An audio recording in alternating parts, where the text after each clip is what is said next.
Saudara, setelah sempat tutup karena himbauan pemerintah, kini warung-warung kopi di Banda Aceh kembali diizinkan untuk buka kembali. Walaupun demikian, kepada pengelola dan konsumen warung kopi diminta untuk menerapkan anjuran protokol kesehatan, yaitu menjaga jarak antar sesama agar terhindar dari penularan COVID-19. Seperti yang terpantau di beberapa warung kopi di pusat kota Banda Aceh, sejumlah pengelola warung kopi sudah mulai buka usahanya sejak pagi tadi. Walaupun belum seramai pada saat hari normal biasanya, namun para penikmat kopi sudah mulai berdatangan. Uniknya, warung kopi ini menerapkan duduk berjarak. Hal ini dilakukan oleh pemilik warung kopi seperti himbauan pemerintah dalam mencegah penularan COVID-19. Jadi tetap menjaga jarak dan meja kami atur 2 meter per 2 meter dan kursi per meja kami atur itu cuma 2 kursi 1 meja. Jadi mereka ini tidak membuat kerumunan.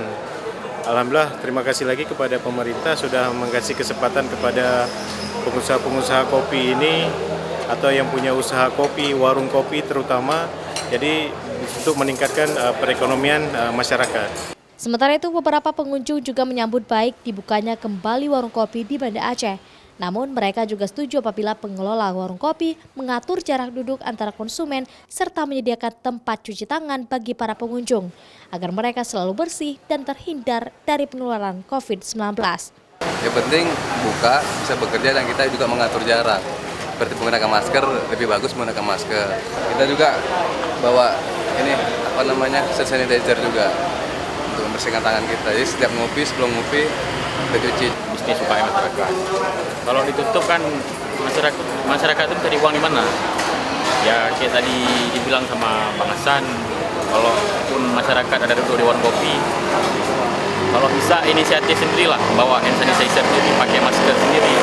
Walaupun warung kopi diizinkan kembali membuka usahanya, namun pemerintah dan aparat keamanan di Banda Aceh tetap meminta masyarakat untuk melakukan aturan jaga jarak antar sesama.